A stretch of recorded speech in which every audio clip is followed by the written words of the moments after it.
cold. Now, I've bought a table saw. Again, let's look at it.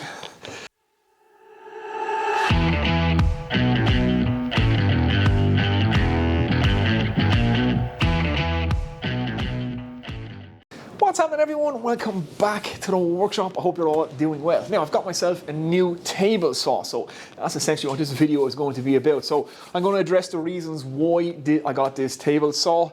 I'm going to give you guys a quick overview of this machine. It's not going to be a review because I haven't used it myself, so I'm going to give you just a quick look at the features. We're going to do a setup on it, so we're going to set this thing up so that it is cutting accurately. Now, there's a few issues with this particular machine that I was aware of before I bought it. You guys have probably seen the reviews on it as well, so I'm going to put those issues right in this video as well. So, without further ado, let's crack on.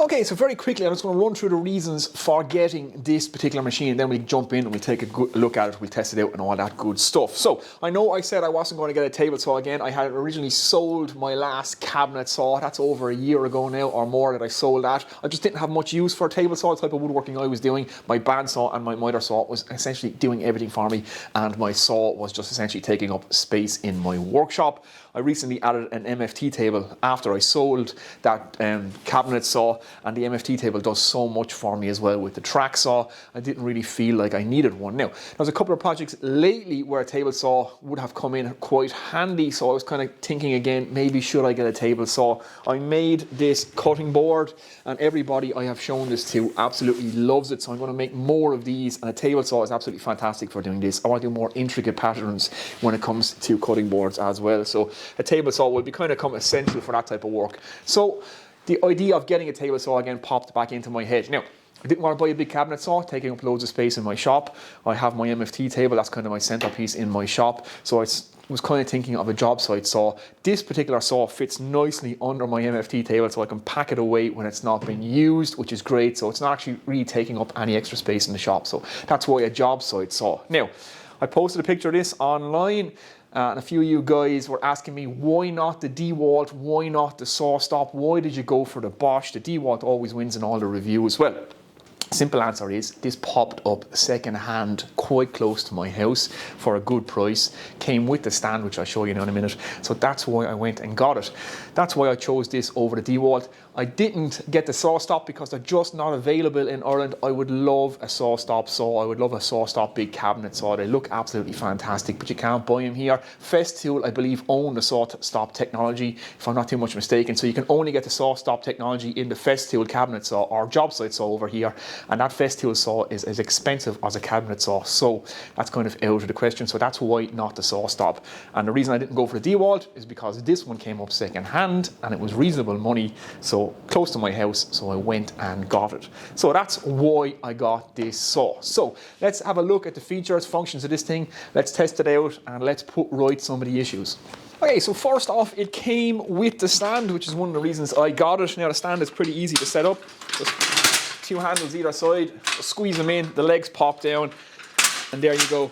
You have your stand. Now you can bolt this particular saw to this particular Bosch stand. I'm not going to be doing that because I'm going to be packing it away when I'm not finished with it. Now, I'm going to use my MFT table as my outfeed table, which means I have to make a base for this to sit on, so it raises it up. But we won't do that in this video. We'll just get the saw onto the stand. Now, the saw itself is pretty portable. It's a little bit awkward, it's a little bit heavy, so maybe a two-person job, but you can actually lift this on your own. Not too bad. It's not overly heavy, so it's not too big a deal to pack this away and just drop it on its stand.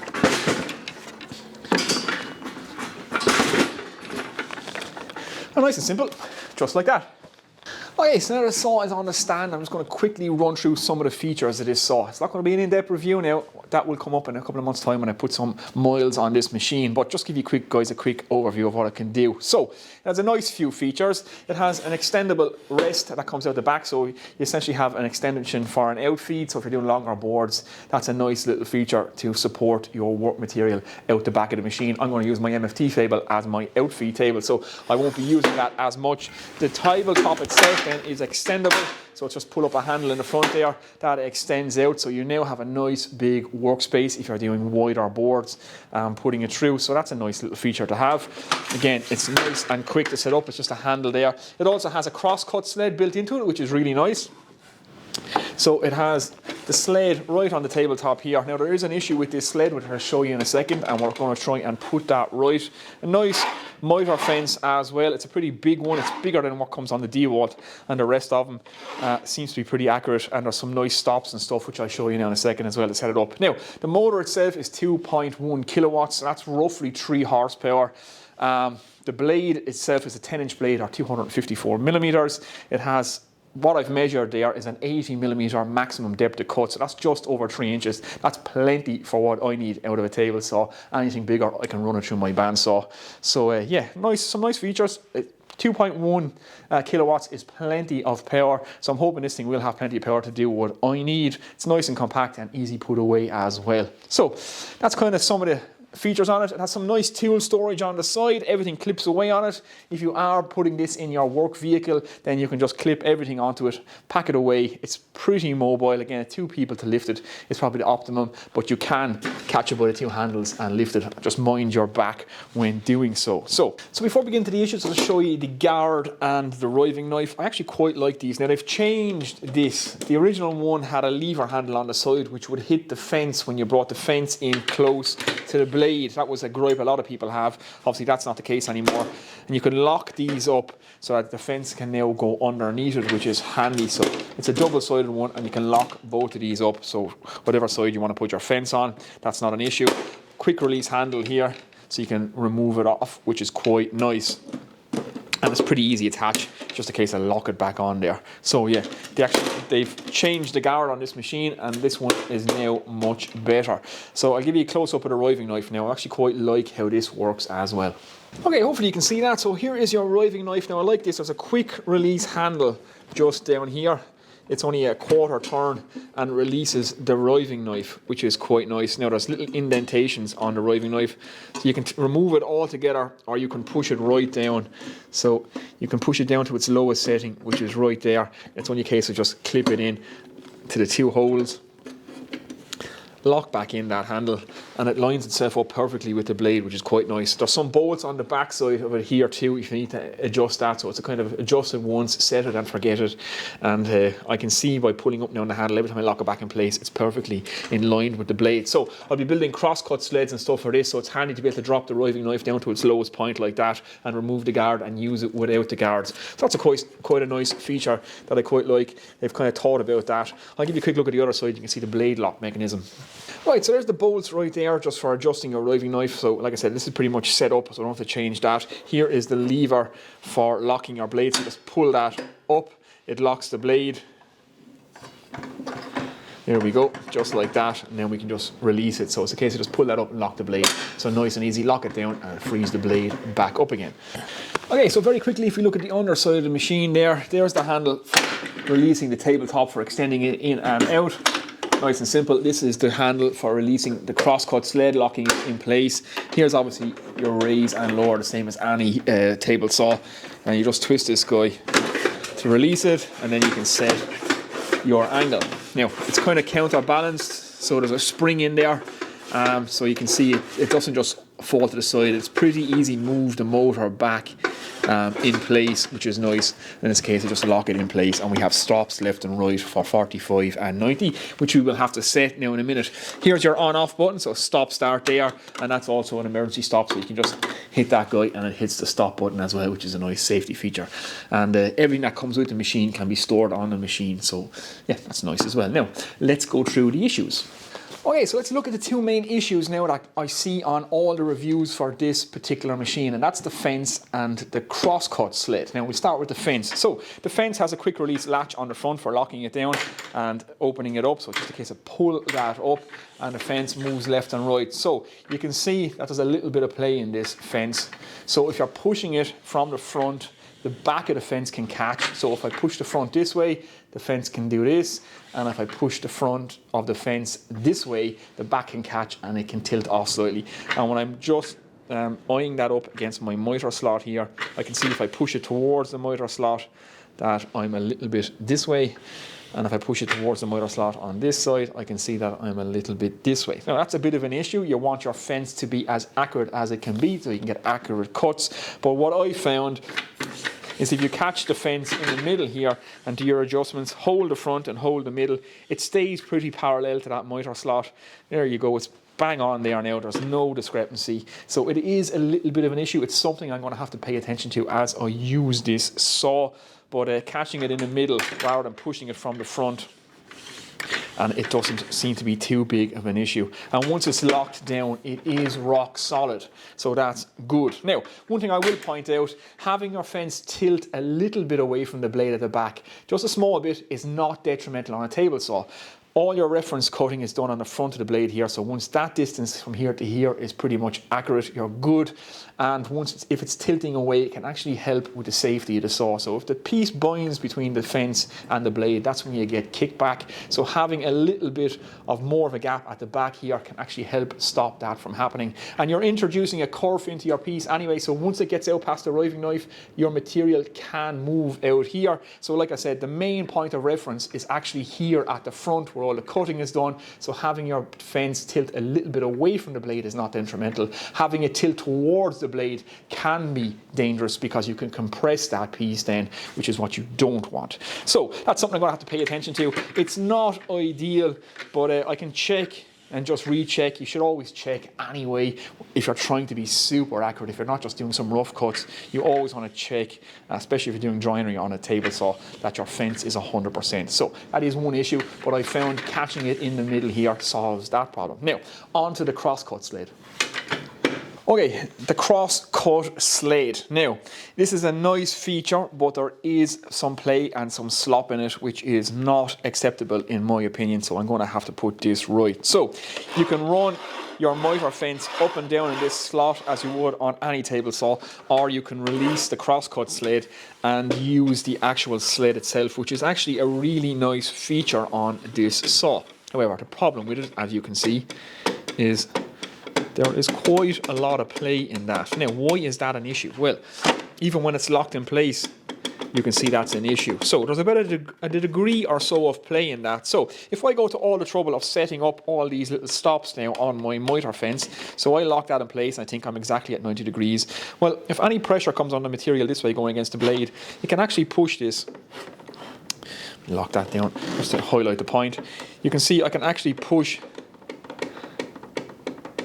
the crosscut sled, and that is tilting that by about a degree or about half a degree. So if I'm trying to be extremely accurate, making a little box or something, and I want my corners to line up perfectly, then I'm going to be a degree or two out, and that's going to give me a gap. So we're going to have to address this. Now, I've not seen anybody put this right so far, but I really don't think it's going to be that hard to actually fix this. So let's get on and fix this before we do any setup. So yeah, that's not very good, all that play in that. Let's adjust it. Okay, so let's see if we can actually fix this thing. So we take our miter fence out. Now, we have a little rubber stop, top and bottom, and it's only a couple of Phillips screws. So let's pull them out. And we shall pull the crosscut sled out of this altogether and see what the actual issue is here. So that's that gone. Out of the way. Let's slide our sled out and have a look underneath. Okay, so here are our two tracks that run inside what are essentially two aluminum T-tracks. So there's obviously play in this. Now, if I can widen these tracks out and catch these a little bit tighter, that should solve the issue. So let that guy sit up there. Now I'm going to take my persuader or my hammer, the nylon head on it. I'm just going to tip this and see. Okay, so there is a bit of movement in that. Tip that out. Now let's see.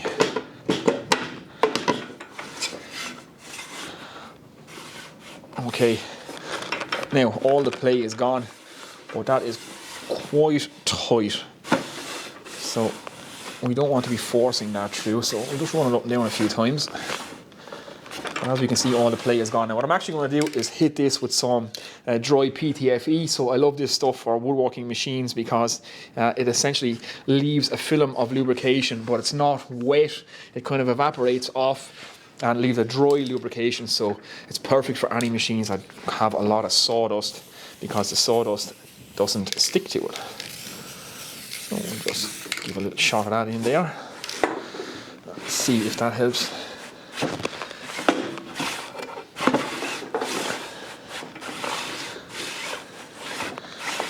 Okay, It has helped a small bit. We're still binding, so I might just adjust this back in the way. So I'm going to have a little play around with this just by adjusting these tracks in and out. I've taken all the play and slop out of it now, but it's a little bit on the tight side. So let's just make sure that these two tracks are running perfectly parallel and we should be good to go. So like I said, I'll get on and play around with this now, hammering them back and forward. I won't bore you guys with that, but I'll show you the end result. Okay guys, there we go. Our crosscut sled is all sorted out. So like I said, I've seen multiple reviews of this where everybody gives out about the crosscut sled, but I've never seen anybody actually try and solve the problem. So I've just moved out the two T-tracks slightly, kept them perfectly parallel. So we're sliding nicely up and down, a little bit of lubrication to help. And there you go. No play in that whatsoever, which is great. So happy days. That's the crosscut sled sorted. So that's one of the main issues on this saw that everybody had is now fixed, and crosscut sled in my opinion is a great feature to have, and it's nice when you can lock it in place. And now this T-slot is actually solid. It will remain in place, so I can use it now with a crosscut sled that I built. I know that this T-track won't move in relation to this T-track over here, which is quite important when we want to be as accurate as we can possibly be. So there you go, one problem solved. Okay, so that's the two main issues on this machine addressed. Now I will have to keep an eye on that fence because it's not 100% fixed, but grabbing it in the middle seems to solve the problem, but it just needs to be check and recheck when I'm trying to be extremely accurate, but that's the case with any machine anyway. Now, crosscut sled, like I said, is fixed. It may loosen up again over time, so I'll have to watch it. But no matter what machine you buy, you will always have to tune it up every few months to make sure all the stops and everything are still correct and the machine is still doing what it's supposed to be doing and that it's still accurate. Now, we need to do a setup on this machine, so there's a number of things we want to check to make sure that everything is as accurate as it can be. So let's do those now. Okay, so the first thing we want to check is that our blade is running true to our top, so we don't have to adjust the top. So I want to make sure that the blade is perfectly parallel to the miter slots. So let's do that now. Now the best way to do that is just to take a square, line that up in your miter slot, so let the square catch the miter slot, move the end of the ruler out till it just catches one of the teeth there, so you can see it's just catching that, and use the exact same tooth. So again, this machine is plugged out, so it's not going to turn on or anything like that, so just be 100% sure that your machine is switched off and plugged out. So there you go, I'm going to catch that tooth there, so it's just catching that. So I want to check the same tooth at the back of the blade. So if I run my square now down my miter slot and just have a look at that, make sure there's no gaps, and that is just catching the end of my ruler there as well. So that tooth front to back is looking pretty good. So checking with my square, that looks like my miter slot is perfectly parallel to my blade, which is exactly what we want. Now, if that wasn't the case, you would have to just adjust your top slightly. There is some screws and stuff I can see underneath this to tilt this top, but it doesn't need to be done. It is perfectly parallel with the miter slot, which is good. Okay, so the next thing we want to check is that our stops are good, and this is 0 or 90 degrees, and we're at 45 degrees as well when we hit our stop. So if I just zero my checkbox on top of my tabletop and put that against the side of the blade. Now I want to put it against the side of the blade, not against the tooth, because the tooth can obviously is wider than the blade and it can tilt your box. So you just want to check that. So I can see I'm 89.7 degrees, 89.8. So it's not 100% accurate, and we do want to be 100% accurate. So let's take a little engineer square and have a look. Yeah, I can see just a barest gap on the top of this here. So we need to adjust that. So I'm going to adjust my 90 degree stop now till that reads exactly 90. So we'll check that again, make sure that's zeroed. Zero again, put it against that. Okay, 89.6. So let's adjust that. Okay, so on this particular machine, here is the stop right here, and it's just a kind of a half circle. So as I turn it, the circle kind of goes in. I'll show you in a minute. I'm not actually overly in love with this. It's a little bit finicky and fiddly. So you can see I can push that in till it almost disappears, and it stops against this here. So it's just a case of leaving this in and out will get you exactly 90 degrees. Now, like I said, it's a bit fiddly, so I'm going to do this off camera, but it's just a case of move this in and out to stop against this guy here and set the blade at 90 degrees. So I can't really film this and do it at the same time, like I said, but I'll set this to 90 degrees and I'll show you guys the results. Okay guys, so I have it set to 90 degrees, so you can see actually, or 0 degrees for all the world. You can see I was about a degree off there. So you can see I need to adjust this back now. So there's a little screw here, so I can move the indicator in and out. So there we go, that's exactly 90 degrees there, which is where I want to be, or 0 degrees, just like that. So there we go, that's the indicator set now as well, and my stop is set, and we are at 90 degrees. Alright guys, so I'm kind of fluctuating between 89.9 and 90, so it's actually perfect with my engineer square. So 0.1 of a degree, I'm not going to argue over that, could be a discrepancy in the little checkbox. So yeah, we're pretty good there now. So now we know that our 90 degree stop is set. So we do the same now with our 45 degree stop. Okay, so I've set the 45. Now that's actually the screw there for setting the 45. So there's another semicircle, but it's up inside in here, and it's a real pain to set. So it's kind of adjusted, check it, adjusted, check it. Really bad system, really don't like that, but it's set now anyway, and we are exactly at 45. So we are exactly at 0 or 90, and we're at 45. So we're good to go. Okay guys, so the saw now is more or less all set up. I just want to run a couple of test cuts with it. Now, it comes with a rip saw blade, so it's a 24 tooth blade. It has pretty large gullets in it, so that's just for doing rip cuts only. I have picked up one of these Erbauer blades, I think that's how you pronounce it. This is an 80 tooth, so I'll be using this for all my cross-cut stuff. This is for finer cuts, so I can put that in it. I'm not sure how good these blades are, but this was available locally. I might order some really nice Bosch ones or some more expensive blades, because having really good blades in your table saw, especially when you're trying to do fine work, is essential. Now, I've also just cut the plug off it. I've put on one of the Nutric quick couple power connectors. I have full videos on quick couple connectors, a couple of different types, if you guys want to ever check them out. Also showing how I've set up my dust extraction for all my tools on my MFT table. So there's a dust port that this will actually fit in the back of this machine. I have my power in with my dust collector here. So it's just a case of quick couple those together, and that's the power to this machine. And I have the remote switches all over my shop for my dust extraction. Again, full videos on all this setup. You'll see them in my video selection. If you want to go on any playlists, you'll find them all there. And it's just a case of hit this, it turns on the power. It also sends power to this lead. So it just means that I don't use any of my dust producing tools without my dust extractor running. So I can't just come over and turn on my table saw and not turn on my dust extractor, which is what I used to do. So one of the biggest problems I had with my last table saw was the amount of dust it produced, which is why I really didn't like using it. Now hopefully this dust extraction will be good enough, but I know all table saws, unless you have a professional setup, it's very hard to capture the dust with them. So that's it. I'm going to do a rip cut on this now. We'll test it out and see how it goes. We'll test it for accuracy, and then we'll do a couple of cross cuts. We'll swap to the cross cut blade and see how nice cuts we can get on that too. So let's just jump in and do that. Okay, so I have my fence just set to 100 mil, 10 centimeters or 4 inches. I'm just going to run this little bit of plywood through. I know this is a perfectly straight edge, so I'm going to run that against my fence and just check this for accuracy and see how I'm doing. So eye protection, ear protection, have my dust extraction set up. So let's just give this a whirl and see how we get on.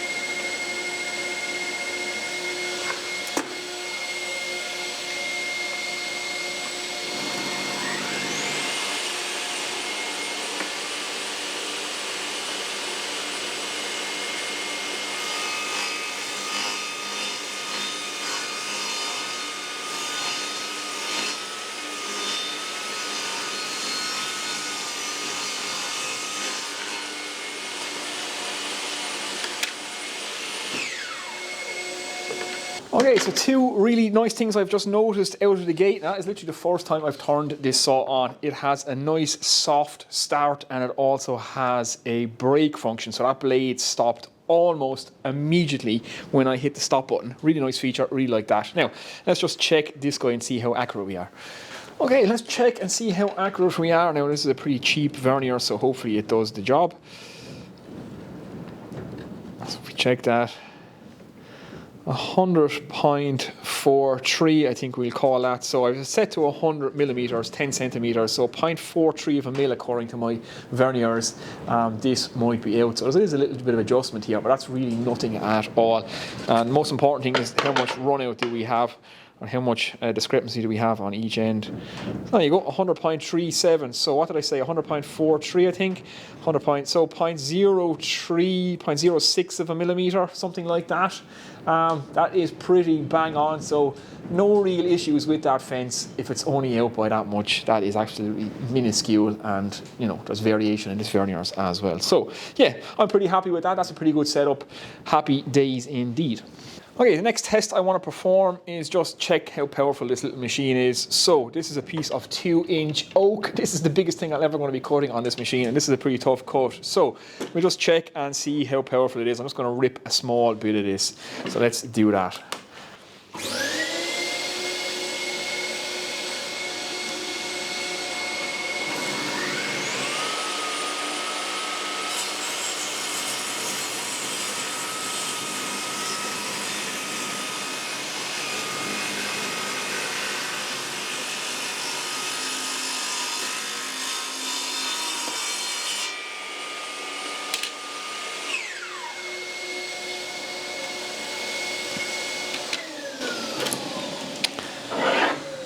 Okay, I can honestly say that was pretty effortless. It's a pretty nice cut actually, that blade is pretty sharp. So yeah, pretty effortless, 2-inch oak, not a problem on this machine whatsoever. And yeah, the dust extraction is not too bad, kicked a little bit out of the front here, but there's actually nothing back here, so the dust extraction is working quite well. So yeah, all in all, I'm pretty impressed so far. Okay guys, the final test I just want to do today is just test the crosscut and actually test this blade out as much as the machine. So I have the 82 blade in there now. So this is the miter fence. It has stops at 45 both directions and a stop at 90, and it's just an adjustment nut. And there's a little stop there. You just flick that in, and once that goes against your nut, you should be exactly 90 degrees. So I've checked it. It seems to be pretty good. So I'm just going to run a couple of test cuts, put my square on this, make sure that this is all set up. It just needs a small bit of adjustment with these nuts. If not, no big deal. But I also want to test the quality of the cut of this blade more than anything. So let's do that. Okay, so like I say, we have our 82 blade in there now. Just going to lower it down just to the correct height. Just barely poking through the material is good enough. There we go. That'll do the finest. And I'm just going to use my miter fence in the actual miter slot here now. So let's do that.